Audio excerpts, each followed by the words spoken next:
Sa patuloy na pagtaas ng presyo ng langis, isa sa mga pinakanapuruhan dito ang mga jeepney at tricycle drivers.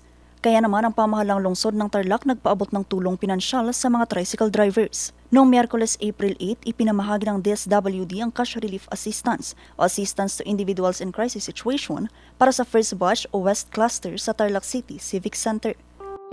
Maraming salamat po kay DSWD, dininda kaming ayudang makaniningalaga.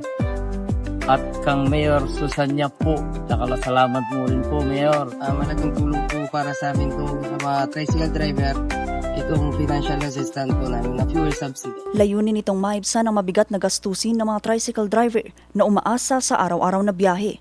Hindi po madali ang dinadaanan natin ngayon. Pero maski wala pang plano nun, naisip ko na. Kung hindi mabibigay ang national government, ang city government tutulong sa inyo. Inaasahan naman ang anunsyo para sa mga susunod na batch na sakop ng iba pang clusters. Samantala, inaksyonan naman ng pamahalang lungsod ang mga buhol-buhol na kable sa mga lansangan lalo na sa metro area. Bahagi ito ng malawakang cleanup drive at maiwasan ang panganib na dulot nito at mapanatili ang kaayusan sa mga lansangan. Katuwang sa aksyong ito ang City General Services Office, Public Order and Safety Office, City Engineering's Office at City Planning and Development Office. Pinalalakas naman ang kakayahan ng mga maliliit na negosyo sa lungsod sa pagharap sa iba't ibang hamon sa digital age.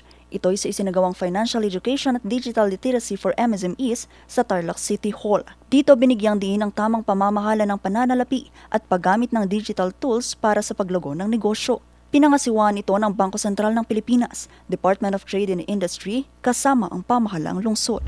Sa larangan naman ng palakasan, nakiisa ang Tarlac City sa pagbubukas ng CL Raamit 2026 sa Baler, Aurora. Naging makulay ang opening ceremony na dinaluhan ni Mayor Susan Yap at Councilor Jerome La Peña bilang suporta sa mga atletang Tarlacenyo. Sa temang nagtataguyod ng holistic development, binigyang diin ng palakasan ay hindi lamang tungkol sa panalo, kundi sa paghubog ng disiplina, pagkakaisa at matibay na pagkatao ng kabataan.